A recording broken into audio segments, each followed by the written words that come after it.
Anda untuk menanggapi atas tanggapan dari Pak Gibran dan Pak Mahfud. Waktu Anda silakan. Ya, yang saya sampaikan seperti Jakarta itu memiliki standar upaya sampai menuju Jakarta, di mana tentu kota-kota yang potensial cukup disentuh dengan beberapa anggaran yang menumbuh kembangkan. Misalnya Pontianak, 1 tahun cuma 1 triliun.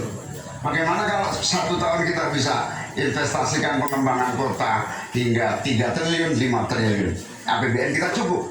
Apalagi kalau seperti yang sampaikan Pak Gibran tadi, melibatkan berbagai cara pembiayaan yang melibatkan baik itu swasta maupun CSR. Jadi apa yang saya sampaikan selevel Jakarta itu target utama. Tetapi yang lebih penting dari itu adalah infrastruktur yang dibutuhkan dipersiapkan dari potensi yang sudah ada, sehingga dalam waktu singkat kota-kota 40 kota itu benar-benar sudah menggunakan potensi yang sudah dimiliki yang ada. Habis. Nanti kita akan berikan waktu untuk aplaus. Selanjutnya kita akan beralih ke pertanyaan untuk calon wakil presiden nomor urut 2 Bapak Gibran Rakabuming Raka. Tenang. Untuk itu kita akan persilakan panelis Bapak Suhartono untuk mengambil undian subtema kelima dalam Visco. Silakan diperlihatkan ke calon wakil presiden dan ke moderator.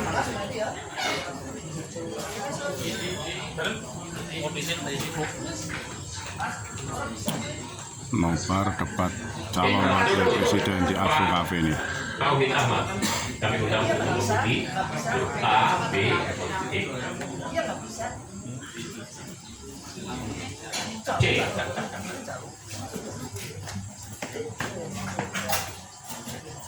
Infrastruktur huruf C masih tersegel rapat.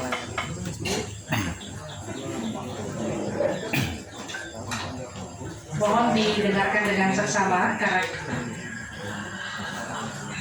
kami hanya akan membacakan 1 kali pertanyaan untuk Bapak Gibran Rakabuming Raka dengan subtema infrastruktur. Dalam 5 tahun biaya infrastruktur pada proyek strategis nasional sebesar 2.385 triliun rupiah dari APBN. Sementara untuk infrastruktur sosial seperti sanitasi dan air bersih masih memprihatinkan. Pertanyaannya, bagaimana strategi paslon untuk memastikan penyediaan infrastruktur sosial tanpa membebani keuangan daerah? Waktu Anda. Untuk menjawab 2 menit, kita akan mulai ke dan air bersih. Ini nanti nyambung ke masalah stunting. Untuk masalah sanitasi, ini perlu kolaborasi banyak pihak. Misalnya apa yang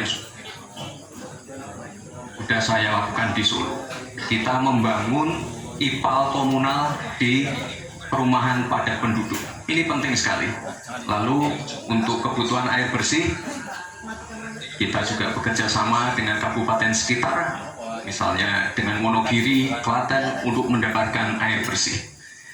Kita juga sekarang sudah ada proyek strategis nasional membangun beberapa bendungan dan embung. Ini nanti juga penting untuk meneruskan program pengairan nasional yang nanti berguna untuk pengadaan air bersih dan juga untuk mengairi sawah.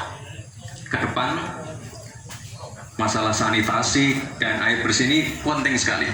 Karena kami dari paslon nomor 2 ingin menyiapkan generasi-generasi emas yang sehat dan pintar. Kalau kita mengintervensi masalah stunting, kita juga harus mengintervensi tempat tinggalnya juga. Kita tidak bisa hanya memberikan gizi tambahan untuk ibu hamil dan lain-lain, tapi kita tidak menyentuh rumah tinggalnya. Jadi ini harus dikerjakan secara paralel.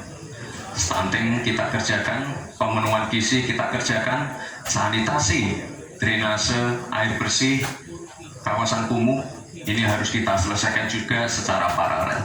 Terima kasih. Masih ada waktu? Cukup, Pak? Cukup.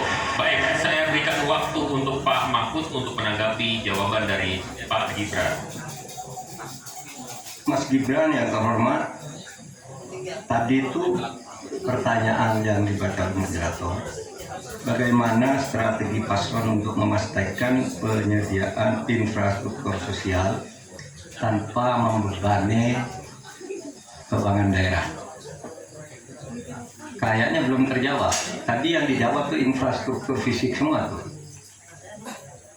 Infrastruktur itu kan ya ada infrastruktur sosial, ya itu yang penting. Kemudian regulasi. Bagaimana Anda menyiapkan regulasi sekarang ini agar semua itu bisa berjalan dengan baik? Nah, kalau infrastruktur fisik mungkin sih bisa saja diutak-atik dari APBN, APBD gitu ini untuk ini. Tapi masalahnya kita punya problem dengan infrastruktur sosial seperti yang ditanyakan tadi. Nah, itu saya kira yang perlu dijelaskan lebih jauh. Selesai. Waktu Anda habis, Pak. Baik, kita akan ke calon wakil presiden nomor urut 1, Bapak Muhaimin Iskandar, untuk menanggapi. Waktunya 1 menit.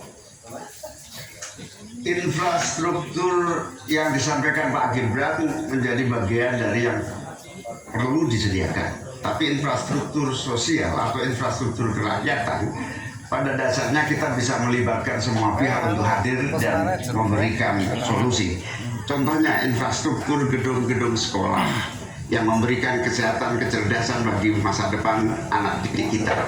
Apa yang bisa kita lakukan? Misalnya, kita bebaskan pajak buat seluruh penyelenggara pendidikan supaya fiskalnya terpenuhi, supaya pendidikan bisa terjangkau, sehingga semua bentuk pendidikan, semua bentuk yang berkaitan dengan pencerdasan kehidupan masyarakat kotanya, maka dibebaskan pajaknya. Ini seperti yang sudah dilakukan di Jakarta, yang ini bisa kita tarik ke tingkat nasional. Infrastruktur sosial tercipta dengan pemerintah memberi fasilitas yang memadai.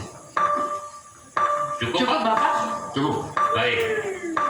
Kita stop, countdown. Tenang. Saya berikan kembali waktu untuk Pak Gibran untuk menanggapi atas tanggapan dari Pak Mahfud dan Pak Muhaimin. Baik, terima kasih. Mungkin Prof. Mahfud dan Gus Muhaimin kurang paham dengan apa yang sudah saya paparkan. Saya tadi juga bicara masalah infrastruktur sosial, stunting itu loh Pak. Ya, tapi nggak apa-apa. Saya perjelas lagi. Kita punya program makan siang gratis. Banyak yang nyinyir, tapi sekali lagi Pak, program makan siang gratis ini adalah investasi menuju Indonesia emas. Program makan siang gratis 400T ini adalah stimulan untuk ibu-ibu, warteg-warteg, warung-warung, catering-catering yang ada di daerah. Bayangkan 400T mengucur ke daerah-daerah. Semua ibu-ibu ikut memasak makan siang untuk anak-anak kita. Itu Pak yang saya maksud dengan infrastruktur sosial. Program makan siang gratis, investasi ke depan untuk menuju Indonesia emas. Terima kasih. Tenang. Baik, kita masih lanjut. Tenang, kita akan lanjutkan. Selanjutnya kita akan beralih untuk pertanyaan calon wakil presiden nomor urut 3, Bapak Mahfud MD. Untuk itu kami persilakan panelis Bapak Yose Rizal Damuri untuk mengambil undian subtema ke-6 dalam Fishbowl